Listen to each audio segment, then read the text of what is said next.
सौभाग्य प्राप्त हुआ, इसके लिए मैं अपने आप को भाग्यशाली मानती हूँ। तो आज यही कहूँगी, क्योंकि समय भी बहुत कम है, अभी बहुत सारे कार्यक्रम हैं,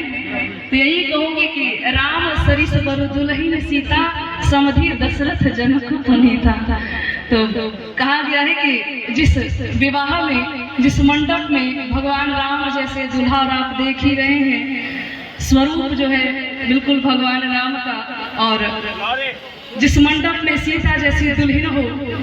समधि दशरथ और महाराज जनक जैसे हो, उस मंडप की शोभा का वर्णन स्वयं माँ सरस्वती नहीं कर सकती हैं। तो ये अनुराधा सरस्वती का क्या सामर्थ्य है कि उस मंडप की सुंदरता का वर्णन कर दे। ये तो अलौकिक शोभा है मेरे भाई बहन, आप दर्शन कर रहे हैं। तो मैं तो बस यही कहूँगी